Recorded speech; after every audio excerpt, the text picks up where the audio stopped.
नमः भगवते वासुदेवाय नमो नमः। पुण्याध्याय कार्तिक महात्म का 14वां अध्याय। 13वें अध्याय में हमने जलंधर की माया के बारे में पढ़ा था। आज हम 14वां अध्याय में जलंधर का वध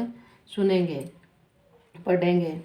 जय हो श्री कृष्ण, राधे राधे। देव ऋषि नारद बोले कि हे राजन, जब जलंधर ने देखा कि भगवान शिव उसकी माया के वशीभूत हो गए हैं, तब उसने शिव का रूप धारण किया और पार्वती के पास जा पहुंचा और उनके सौंदर्य से कामद हो गया। पार्वती माता ने जब देखा कि शिव आ पहुंचे हैं, तब वे उसके सम्मान में उठ खड़ी हुई, और लेकिन शीघ्र ही उन्हें ज्ञात हो गया कि ये शिव नहीं है, शिव के वेश में दैत्य जलंधर है। अतः वे तुरंत अंतर्ध्यान हो गई। इससे निराश होकर जलंधर पुनः युद्ध क्षेत्र में आ डटा। जलंधर के जाने के बाद माता पार्वती ने भगवान विष्णु का स्मरण किया तो वे तत्काल उपस्थित हो गए, और जलंधर की करतूत का पता लगने पर उन्होंने शीघ्र मारने का आश्वासन दिया। फिर भगवान विष्णु इस बात का विचार करने लगे कि जलंधर ने स्वयं ही अपने मरण का मार्ग बतला दिया है। वस्तुतः वह वृंदा के पतिव्रत के धर्म के कारण ही मृत्यु को प्राप्त नहीं हो पा रहा है। इसलिए देवताओं व भक्तों के हित कर मुझे वृंदा का प्रतिव्रत धर्म को भ्रष्ट करना पड़ेगा। ऐसा किए बिना इस दैत्य की मृत्यु नहीं होगी। इधर भगवान शिव व जलंधर में पुनः युद्ध होने लगा। इतनी कथा सुनने के बाद राजा पृथु ने विनम्र भाव से पूछा कि हे देव ऋषि, भगवान विष्णु तो धर्म व मर्यादा के रक्षक हैं, फिर उनके मस्तिष्क में ऐसे विचार क्यों आए? जलंधर से उन्होंने ऐसा अपराध क्यों करवाया? तभी देव ऋषि नारद ने कहा कि हे राजन, देवताओं को हरा कर तीनों लोकों पर शासन स्थापित कर जलंधर अहमग्रस्त होकर धर्म की मर्यादा का भंग कर रहा था। अतः उसका मरण आवश्यक जानकर मैंने उसे भगवान शिव से युद्ध करने के लिए प्रेरित किया। भगवान शिव उसे अकारण कैसे मारते, जबकि उसकी मृत्यु उन्हीं के हाथों होनी थी। अतः मैंने उसे माता पार्वती की ओर आकर्षित किया। वृंदा का पतिव्रत धर्म नष्ट होने पर जलंधर की मृत्यु होना आवश्यक था। इतना कहकर नारद जी बोले कि हे राजन, एक और शिव व जलंधर में युद्ध हो रहा था, तो दूसरी ओर जलंधर के दुष्कर्मों के फलस्वरूप वृंदा एक देख रही थी। उसने स्वप्न में देखा कि उसका पति शरीर पर तेल मल कर भैंस पर निर्वस्त्र होकर प्रेतों के संग दक्षिण दिशा की ओर जा रहा है। यह देखकर वृंदा की आंखें खुल गई, और पति की यह दशा देखकर वह बुरी तरह विचलित हो गई और वन भटकने लगी। एक वन में विचरण करते हुए उसने सिंहमुखी 2 असुर देखे। दौड़ती हुई वह दूसरे स्थान पर गई, जहां उसने एक तपस्वी और एक उसके शिष्य को देखा।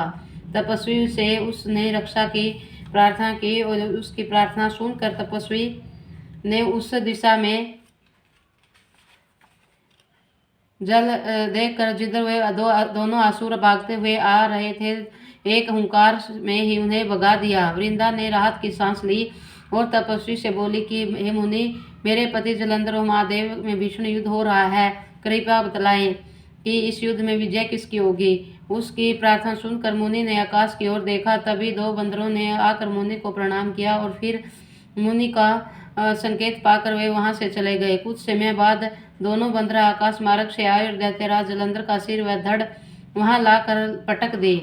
अपने पति के शव को देखकर वृंदा बहुत दुखी हुई और विलाप करती हुई मूर्छित होकर धरती पर गिर गई। उस तपस्वी ने अपने कमंडलू से जरा सा जल लेकर उस पर छिड़का, तो उसने चेतना आई। चेतना लौटते ही वह पुनः विलाप करती हुई तपस्वी से बोली कि हे मुनि, मेरे जिस पति ने त्रिभुवन को जीत लिया है, उन्हें विष्णु का भी परास्त न कर सके, उन्हें शिव ने कैसे मार डाला? हे सक्षम मुने, आप मेरे पति को पुनः जीवित कर दें। वृंदा की विनय सुनकर तपस्वी ने कहा कि हे बद्रे, जिसका वध भगवान शिव ने किया है, उसको भला कौन जीवित कर सकता है? फिर भी मैं तुम्हारे पति को जीवित करूंगा। इतना कहकर तपस्वी व उसका शिष्य अंतर्ध्यान हो गए। उसी समय जलंधर का सिर व धड़ एक हो गया और वह जीवित हो गया। अपने पति को जीवित देखकर वृंदा उससे लिपट गई। जलंधर भी उससे प्रेम करने लगे। इस प्रकार वनों में ही उनके दिन बीतने लगे। लेकिन एक दिन अचानक ही वृंदा के मन में यह बात आई कि उसके पति की अब आसुरी वृत्ति नहीं रही। उस तपस्वी की बात उसके मस्तिष्क में आते ही उसके मन में संशय हुआ कि वह छिटक कर दूर हट गई और पूछा कि तुम कौन हो? तुमने छल से मेरा पतिव्रत्य धर्म नष्ट किया है। मैं तुम्हें शाप देती हूँ कि तुम पत्थर हो जाओ। इतना कथा सुनाकर नारजी ने कहा कि हे राजन, वह तपस्वी कोई अन्य नहीं वरन स्वयं भगवान विष्णु जी थे। उन्होंने देवताओं व भक्तों की रक्षार्थ जलंधर के छदम रूप में वृंदा का पतिव्रत धर्म भंग किया था। वृंदा का शाप सुनकर उन्होंने कहा कि हे वृंदा, तुम्हारा शाप सिरोधार्य है कर मैं अवश्य ही शिलारूप हो जाऊंगा, लेकिन तुम मुझे वृक्ष रूप में होकर ही प्राप्त कर पाओगे। उसी समय वृंदा ने अपने पति के चरणों का शरण किया और अपने तेज से अग्नि उत्पन्न कर उसमें प्रविष्ट होकर भस्मीभूत हो गई और शिलारूप होकर भगवान विष्णु उसकी स्मरण करके उसकी भस्म में लौटने लगे। इधर युद्ध के मैदान में जलंधर माया से पार्वती के रूप धारण कर भगवान शिव को मारने के लिए दौड़ा। यह देखकर शिव आश्चर्यचकित रह गया और मुंह झुकाकर बैठ गए।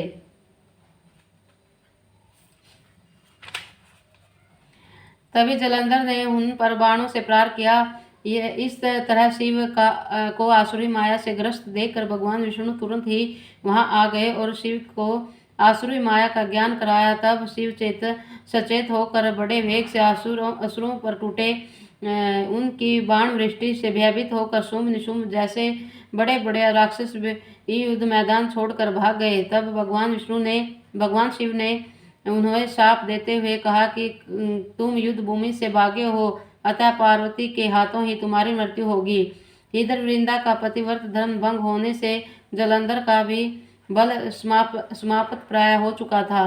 इस तरह देवताओं के तेज से बने सुदर्शन चंद्र द्वारा भगवान शिव ने जलंधर का वध कर दिया और तब फिर जलंधर का तेज भगवान शिव में तथा वृंदा का तेज माता पार्वती में समा गया। ओम नमो भगवते वासुदेव नमो आय नमो नमः। श्री राधे राधे।